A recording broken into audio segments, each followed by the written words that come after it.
This episode of the Military Matters Review is brought to you by Stars and Stripes. Go to stripes.com, enter promo code podcast, get 50% off your digital subscription. 50% off your subscription. Stripes.com, enter promo code podcast. Folks, the opinions expressed on the Military Matters Review are solely those of myself, Rod Rodriguez, and Desmon Farris. That's me. They do not reflect or represent those of Stars and Stripes. So don't get us fired, okay? I need this job.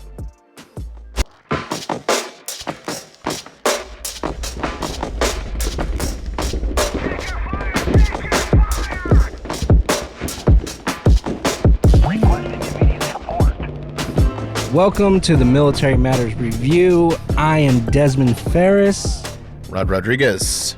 So Thursday, we released our episode talking about e-gaming and how the Army eSports team is utilizing their connection to beef up their recruiting efforts.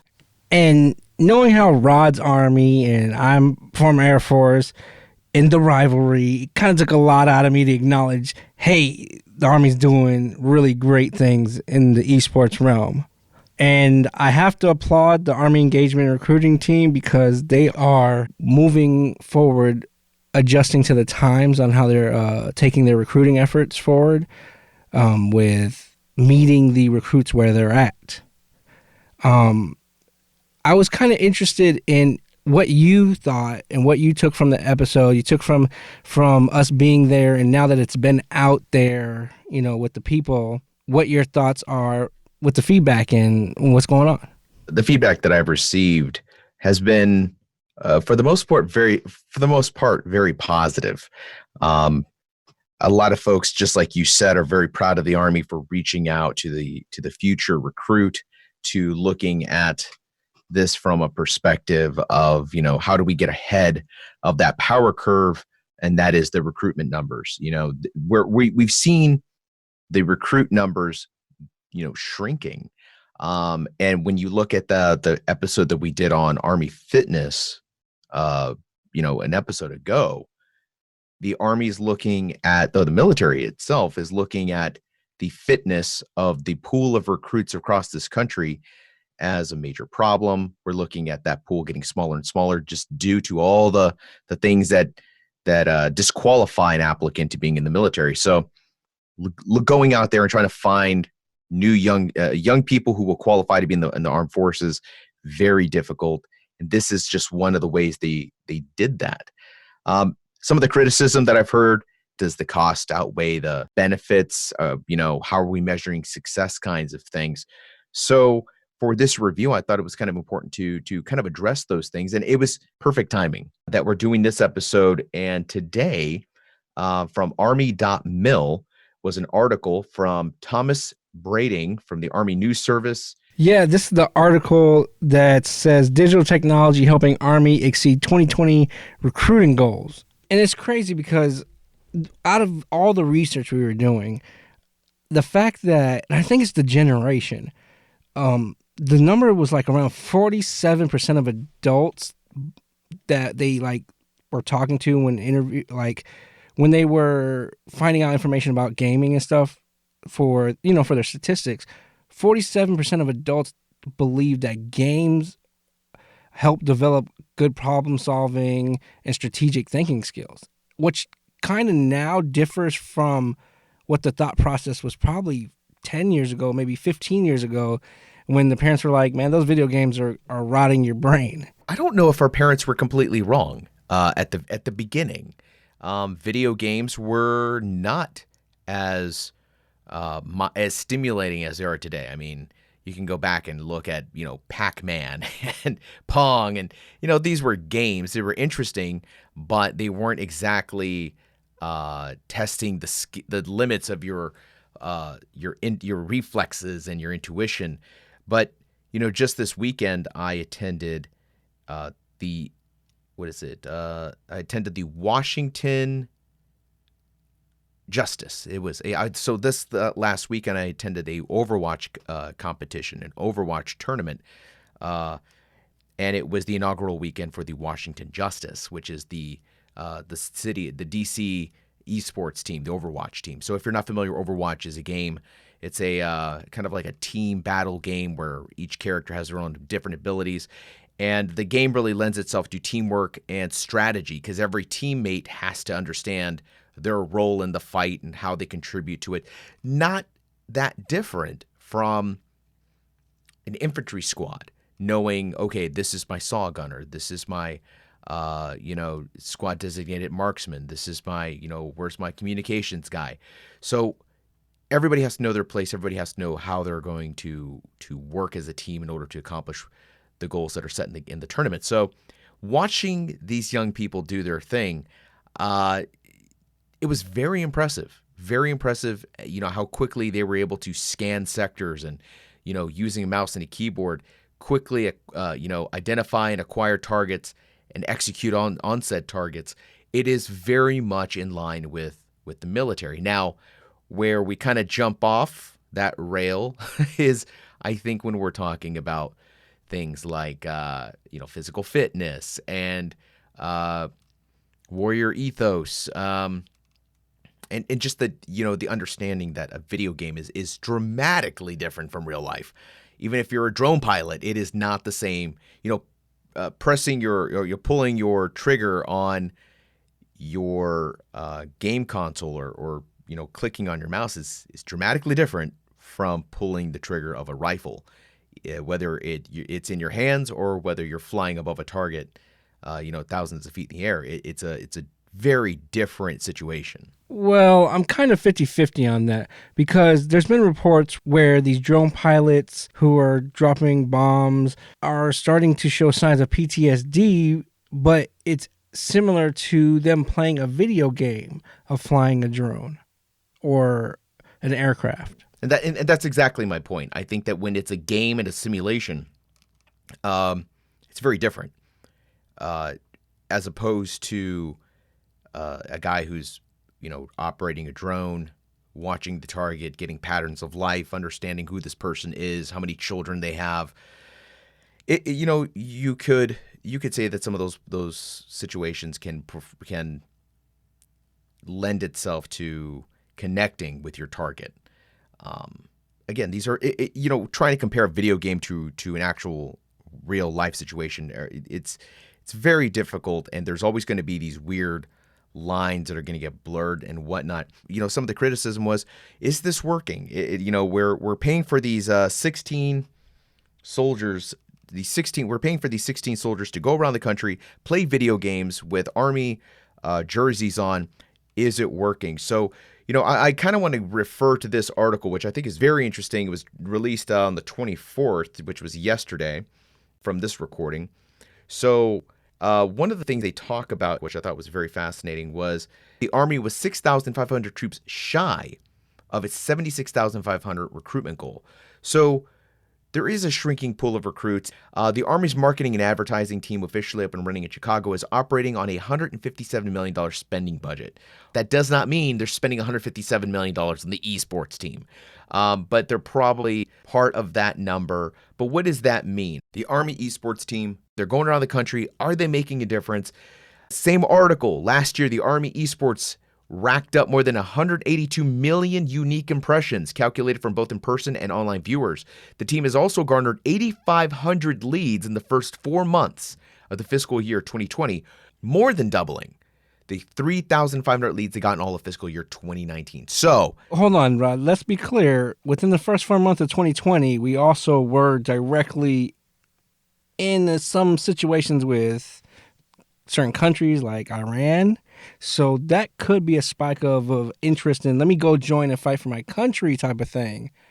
So I don't know. Is there a correlation? I don't think so. You think here? I don't maybe? think so. I think that I don't think the Iran issue sparked the kind of let's all join the military and fight the big fight. People were interested in the skirmish, but I just don't feel like it was enough of a spike. I will say that being there was interesting because you saw a line of people waiting to play the Army team. There was something about this opportunity to play against not just a professional esports team, but a military esports team at a game that was very military-centric, Call of Duty. In addition, there were folks that were playing 2 Army esports players Fortnite. So the interest was, I think, partially rooted in a challenge. Can I play this game against a professional sports player, a professional esports player, but also a soldier playing a game that you would think brings in those skill sets? But as you heard in the episode, most of them said it has nothing to do with being in the military. It's literally how good you're at gaming, reading frame data, practicing, getting your, as they would say, your 90s tight, aim simulators, the same stuff that the non-military gamers are doing. The military gamers are doing it as well. It's just when they come together as a team, this is the only time I think they do have an advantage.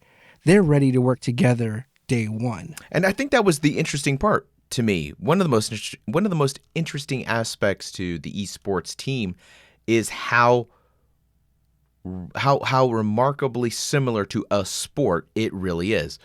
I wasn't prepared for the level of preparation that they go through. They have a coach. There's a guy that coaches them how to play video games, and unless you are familiar with these types of games, you're probably not sure how you would coach somebody through a video game. But these maps are very intricate. These maps are complex. There are ways to move through some of these maps. There are, like you were talking about, aim assist. Not aim assist, but aim training. Quickly flicking your controller or flicking your mouse back and forth and putting that dot where you want it and then dropping around. It's very difficult. I've tried this. My son is an aspiring esports player, and he's very, very good. I sat and talked with him about this, and he showed me some of the techniques that you use in an Overwatch, and he showed me, he's an amazing Street Fighter player as well. I never really understood frame rates until he broke it down for me, and then I realized, oh my gosh, there are levels to this. Like, there are levels to this. If you're a professional Street Fighter player, it's not some, you're not just jump on there and you play the same guy because you're really, really good. You're literally executing moves that are fractions of a second long in order to be successful at winning the game. There are guys that are just studying this. It's crazy the amount of different games that these guys are competing in. Because one of the things I was asking the Army esports team was, so what's your, go-to game? And, some obviously Call of Duty, some are, Fortnite. But then they're like, oh yeah, but I'm a backup player on League of Legends. And I'm like, League of Legends? It's like, oh yeah, this is what we do. And I'm a support player. And I'm like, support player? So you're playing to help others and not actually just play the game? So there's, like you said, levels, but then there's also roles within these levels, which that's like you got the quarterback on a football team. Then you got the safety, but then you got the fullback who most of the time, unless you're 3 yards to the first down, he's blocking. He's protecting that quarterback or he's leading the way for that running back. So having these skilled positions within a video game, that blew my mind. The fact that I'm training to be a professional support player in a video game, it just blew my mind. I thought it would be, no, I'm going out there and getting the kills in the game and I'm winning. I just couldn't believe the amount of coming together it takes for these guys to compete in these games. Absolutely.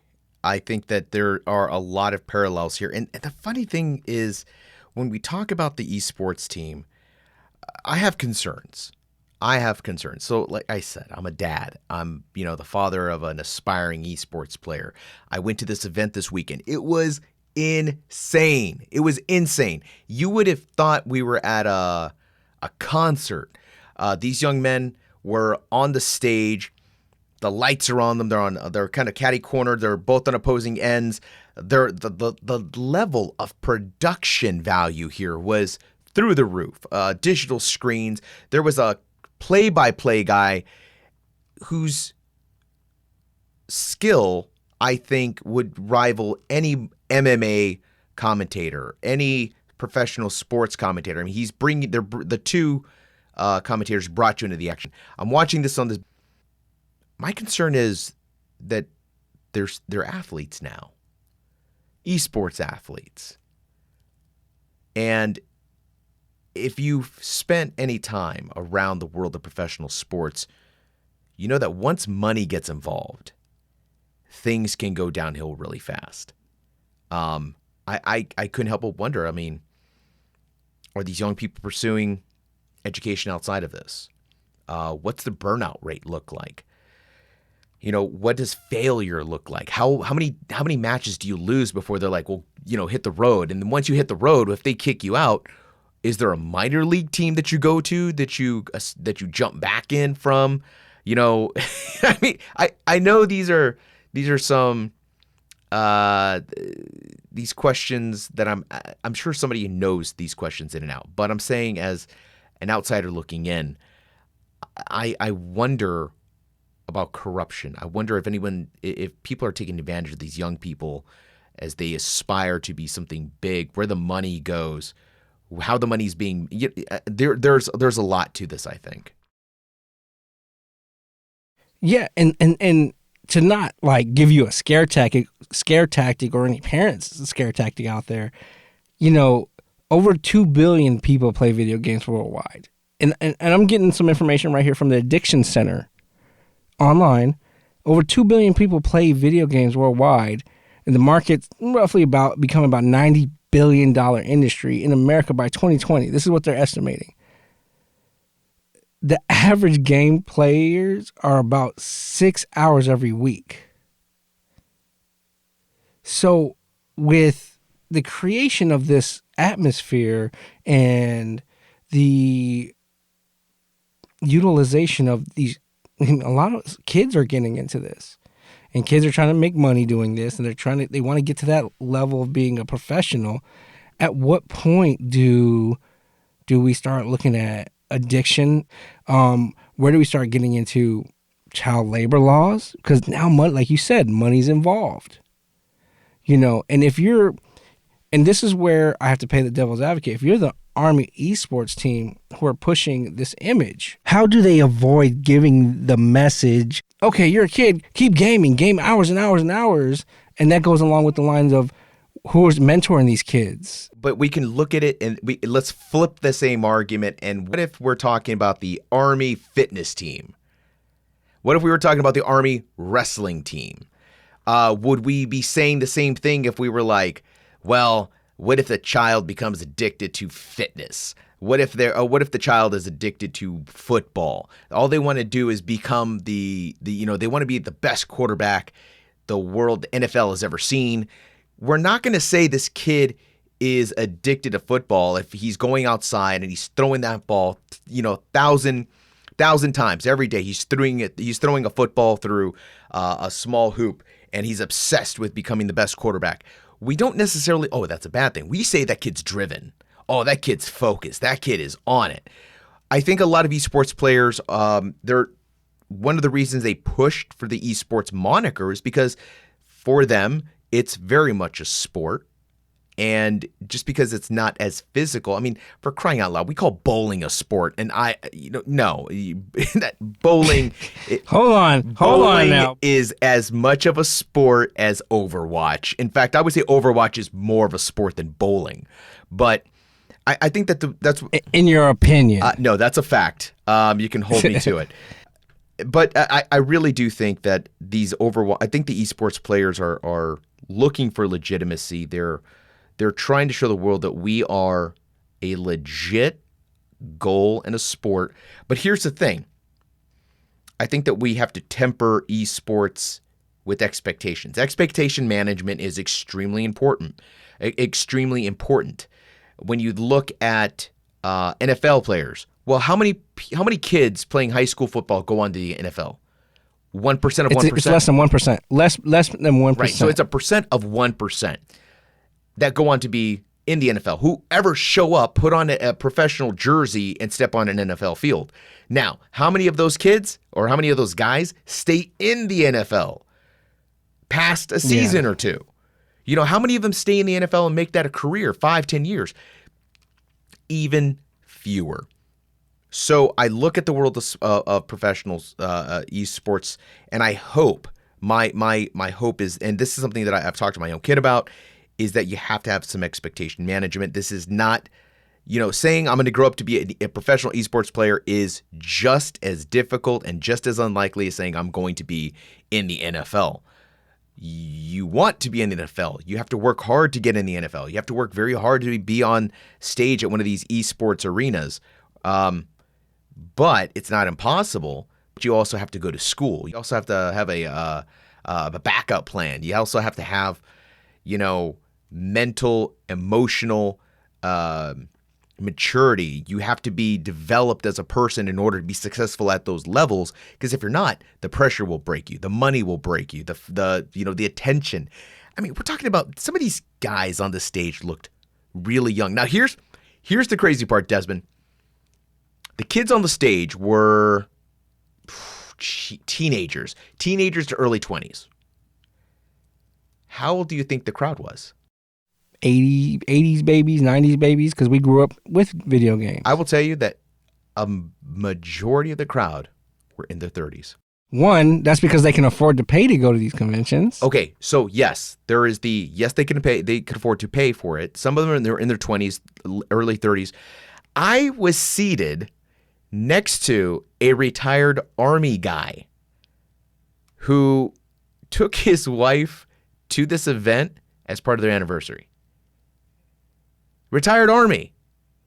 And here's the thing. I was there for my kid. I took him to the event. I want to thank the wonderful people at PenFed who, set up this amazing VIP section. I got to sit in there with my son. I was there for him, and I didn't really know what was going on. I'm the old guy that was like, what's happening on the screen? There's so many colors. It's flashing so bright. I didn't know what the hell was happening. He explained a lot of it to me. The guy next to me, older than me, knew exactly what was happening.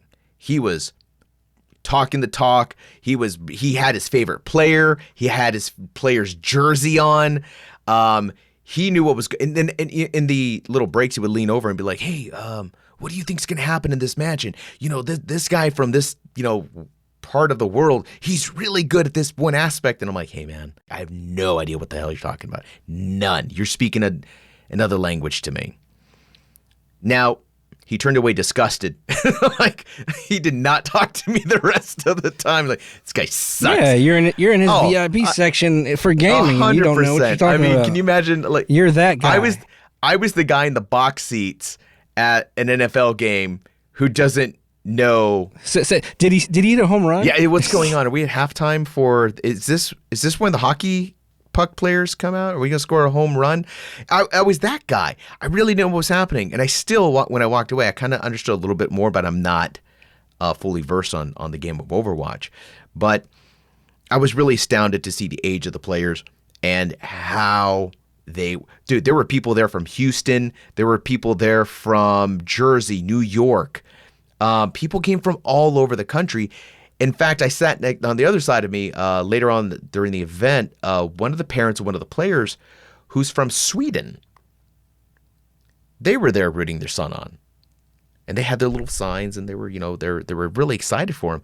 But again, I think esports, Army esports is the Army's way of... That was one thing that was clear across the board, that they were all coming in from their different MOSs. They were doing that for the period of time, and then they would go back to their MOSs and doing their job.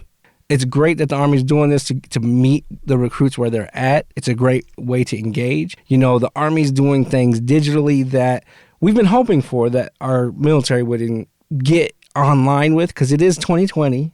A lot of things have changed. Like, we talked about fitness in a previous episode. Now we're talking about they're meeting at e-gaming. It's like, what's next? What's that next thing where they're going to be meeting the recruits or meeting the soldiers or leading the soldiers to the next level. And small things like this that came from an idea from one of the members in the military, that shows the military, the Army, is open to hearing ideas. And I think that is the biggest thing to take from this. They are now listening to their troops, and it's making changes for the positive. Right, and this ties in really well with our next episode where we're going to cover what, Rod? The rise of the veteran influencer. How are military veterans, how are military service members breaking into the world of media through social media? They're becoming Instagram famous, Facebook famous, podcast famous. Is this good? Is it bad? Is it helping? Is it not? I'm really excited about this next episode. We've got some amazing guests, some great military influencers. Before we wrap this up, I want to thank Thomas Brading with the Army News Service. His article, Digital Technology Helping Army Exceed the 2020 Recruitment Goals, was instrumental in helping us put together this Military Matters review. If you're interested, you can go read this down there at army.mil. I think we can put the link to in the show notes. I want to make sure credit goes to where credit is due. That's right. If you have any questions about this episode or any episode, or you want to leave us some questions, comments, concerns, or you want to tell us what you're feeling about each episode, you can hit us up on Twitter at StripesMMPod. The MM is for Military Matters. So it's at StripesMMPod. So that was the episode. You know what's really cool is the Army's going to apps. Did you know that Stripes has an app? Yeah, 100%. Stripes has an app. So you can now read Stripes, your Stars and Stripes, from your phone. It's downloadable on the Apple Store, the Google Store, whatever you've got in the palm of your hand. You can take Stripes wherever you go. In addition to Military Matters Review, Force for Hire, you name it, the Stripes podcasts are now available on the app, wherever you listen, wherever you read. Go to stripes.com. Folks, save yourself 50%. Use our promo code podcast. Podcast. I'm going to leave this to Desmon to add a special effect in there where I go, podcast, and all that good stuff. As always, I'm Rod Rodriguez, and this was your Military Matters Review. We'll see you at the next episode.